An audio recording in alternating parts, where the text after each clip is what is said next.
probability. Let's have a look.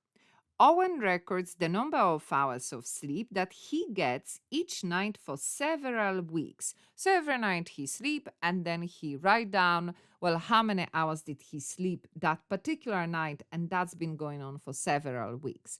Based on this, he calculates that he gets the recommended amount of sleep, and recommended amount of sleep, I know it was in the previous part of the question, was 9 hours. So he get that 9 hours of sleep 10% of the time. So we have only two options here. So Owen, gets 9 hours of sleep or not get 9 hours of sleep. So we are told here that he gets that 9 hours of sleep, only 10%. So that means that the remainder he doesn't get. That leaves us with 90%. Okay. What is the probability that he does not get the recommended amount of sleep on a particular night? So that's what it is. Our answer here is 90% or 0.9. Both of those answers are correct. Okay. Beginning on Sunday night, Owen records his sleep each night for a week.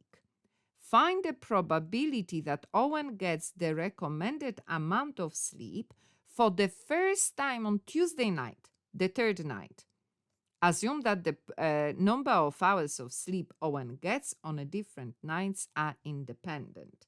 So, okay, we get that. He is recording how much he sleep.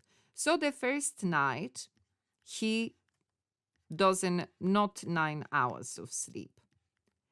And on the second night as well, not 9 hours of sleep.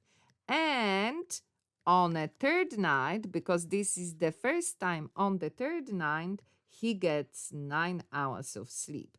So what is the probability for not getting 9 hours? 90% or 0.9. When we have ending probability, we multiply.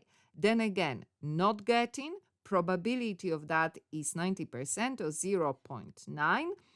And again, multiply. The last night he gets the sleep, and that's 10%, so 0.1. And we put that in the calculator, we press equal, and we have our answer 0.081.